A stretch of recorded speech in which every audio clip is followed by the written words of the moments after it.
Salut les amis, comment allez-vous? Aujourd'hui, on commence notre première histoire intitulée La forêt des sons. La forêt des sons? Mais comment ça? On va voir. Allons-y.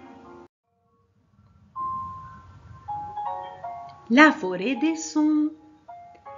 Il était une fois un groupe d'enfants qui se promènent dans une forêt bizarre.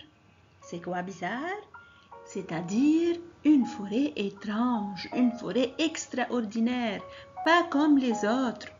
Soudain, il remarque quelque chose de drôle, d'étrange. C'est quoi? Il y a des arbres qui émettent de la musique. Oui, de la musique. Puis, en avançant, il trouve d'autres arbres du même genre. Quelques-uns d'entre eux ont peur, mais les autres aiment beaucoup continuer leur promenade dans cette forêt étrange.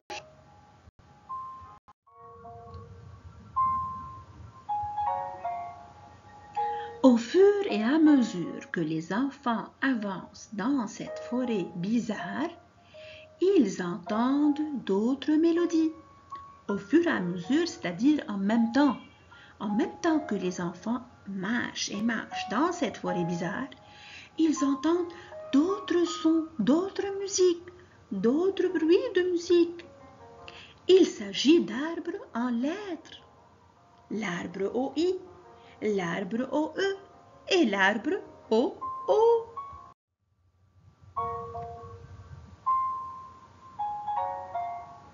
Ils passent dans une zone très sombre. Puis, ils arrivent devant une colline. Ils entendent un certain bruit qui monte de l'autre côté de la colline, c'est-à-dire qui vient de l'autre côté de la colline.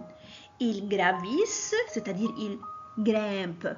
Ils gravissent la pente et arrivent au sommet. Au sommet de quoi? De la colline.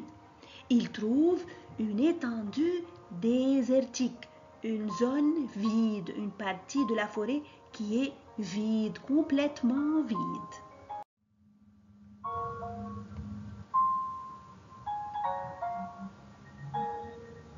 Après avoir trouvé cette zone vide, désertique, il n'y a pas d'arbres, il n'y a pas de plantes, ni d'herbes, il n'y a rien.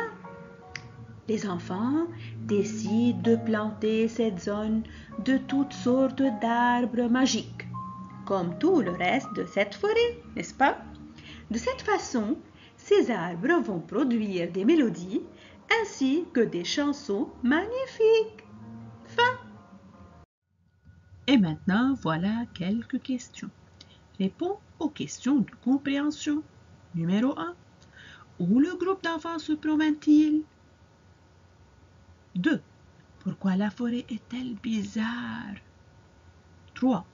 Les enfants veulent-ils tous continuer leur promenade? 4. Par quoi les arbres sont-ils désignés, indiqués? Chaque arbre a quelque chose de... 5. Que décident les enfants de faire dans l'étendue désertique?